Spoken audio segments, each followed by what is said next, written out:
today. You will now hear from our President, Dr. Cooper, followed by Vice Chairman of the Board of Trustees, Dr. John H. Corbett, followed by Secretary of the Board of Trustees, Mr. Robert Nance. Thank you for being here.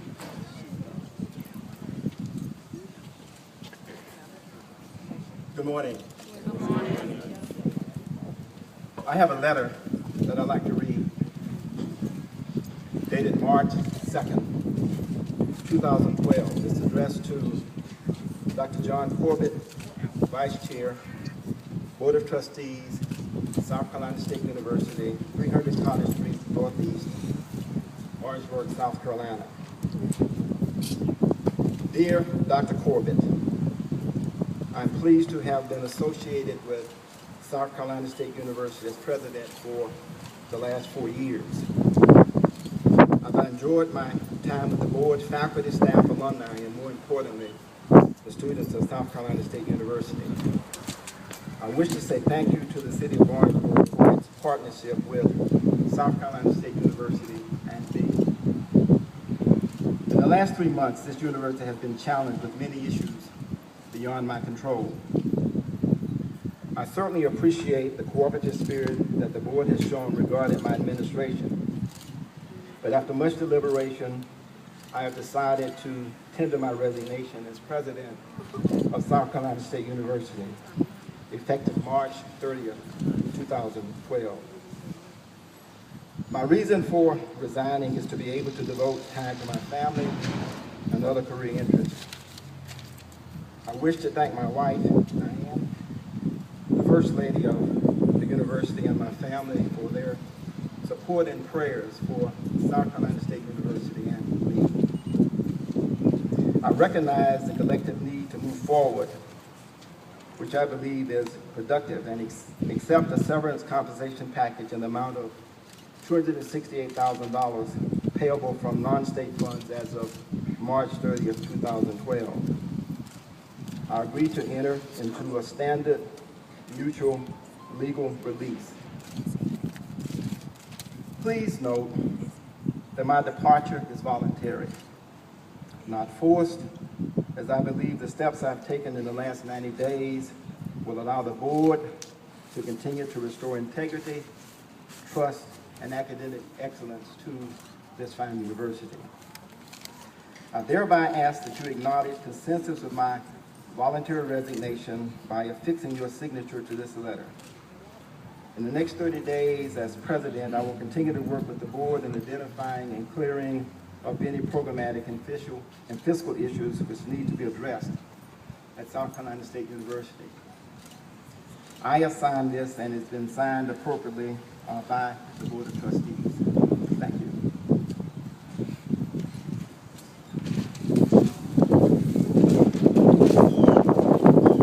Thank you very much. The trustees want everybody to know that South Carolina State University is alive and well. We will move forward in a positive way.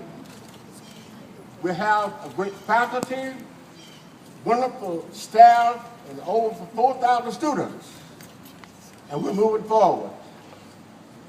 And we've had some challenges, but the sky has not fallen. South Carolina State University is alive and well, and will go forward in a positive way.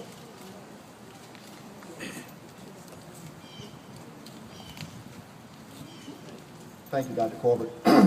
Good morning. My name is Robert Nance. I'm Secretary of the Board of Trustees at South Carolina State University. Dr. Corbett, on behalf of the board, has asked me to make the following statement. We are here today to offer a formal and heartfelt apology to all students, faculty, staff, alumni here at South Carolina State University and the citizens of this great state of South Carolina. Several months ago, serious allegations regarding criminal misconduct, unethical conduct, and mismanagement were brought to the attention of the administration. Outside counsel, in conjunction with the South Carolina State University Internal Auditor's Office, was empowered to investigate those allegations. After consultation with the Internal Auditor's Office, outside counsel, and the State Human Resources Office, the administration took direct and decisive action. Today, we begin a long, hard journey to restore, rebuild, and reestablish confidence, integrity, and trust in our beloved university. Today, we as a board pledge to continue aggressively reviewing all university operations, from the Board of Trustees, to the foundations, to the administration, to the individual academic departments, and especially finance, with a critical eye so that difficult but necessary changes can be made to operate the university in the best interests of the students. At this time, we would like to express our sincere appreciation for Dr. Cooper's courage to begin this review and for his most recent decision to step aside and allow new leadership to take the university forward. We would also like to acknowledge our First Lady, Mrs. Cooper, and thank her for her support for the university and the president and her dedication to the university. Today, the board will begin focusing on finding both interim and permanent leadership necessary to restore confidence, integrity, and trust for not only the students, but for the South Carolina State community and the state of South Carolina. At this time, we will take a few questions and try to answer those, we'll respond to those questions. Thank you. Can you comment on the nature of what was uncovered in this investigation? We have attorney Reggie Lloyd with us, who led the internal investigation, and I'll let him comment on that. Trustee Nance, to answer your question, those allegations and information that were brought to the administration's attention have been referred to the appropriate law enforcement agencies. Let's just say that those problems extend from literally the board throughout the campus administration. Those are being dealt with in the venue that best affords all those individuals the proper due process that they're entitled to. What I want to make clear, though, is that not only are those allegations being dealt with by the campus and the administration and this board, but any issues relating to unethical conduct or just mismanagement are also being dealt with. And that's been a long process. It's been a difficult process and a complicated process for this board to work through, but they are doing that, and they're going to continue to do that. Is this a federal investigation at this point? Jody, I'm not going to comment on where we referred those to at this point. I will tell you that at least our investigation and allegations that were made known to the university do involve criminal allegations in many cases, some cases unethical allegations, and in some cases just mismanagement. We've taken those and have tried to begin dealing with those internally. If there are mismanagement issues, if there are criminal issues there, we refer those to the proper authorities. You say it stretches from the board down there. Can you just tell us if there's any criminal allegations been made against any board member at South Carolina State? Jody, I'll say that out of those three categories that I've mentioned, potential criminal allegations, potential ethical lapses, potential mismanagement, those three categories apply to, as I said, from the board throughout the administration. How long do you expect it would be before? How long do you expect it would be before we hear more detail about those specific allegations? The question is how long before we begin to hear more details about those allegations. Bear in mind that President Cooper, supported by the board, very recently made some termination decisions. Those people are being afforded due process rights through a grievance process.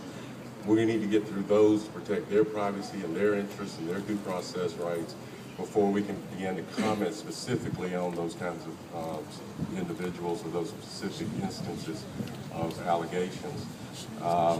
Over the next 30 days, as Dr. Cooper remains here as president, we're going to begin to continue not only briefing the board, but preparing a report for the board and for the president regarding many of these matters, not just outlining and detailing what those problems were, but where the university needs to instill proper controls, proper compliance, and strong accountability. Everybody recognizes that There are problems that have long existed here. Many of these issues relating to potential criminal allegations, potential misconduct, or ethical issues are really symptomatic of much more deep problems that have existed on this campus. And that involves, again, as I said, from the board throughout the administration. So those have to be fixed. The board has been very blunt about discussing those issues over the last several months. And we're going to have to continue doing that before we can propose serious solutions, not only at this university, but hopefully in conjunction with proper offices at Columbia, at the state level, and with the General Assembly. Is the investigation complete? Will there be more personnel changes in the future? No, the internal investigation that Dr. Cooper launched is not complete. And I would anticipate that there will be more decisions, maybe of a personnel nature, maybe of other types of action that the board will have to consider and likely take. Thank you. Thank you. Can you please speak up and repeat that? Because we can't hear you back here. Watch it on the news. Come on, Ricky, get out my ear. I've been holding it in for a while.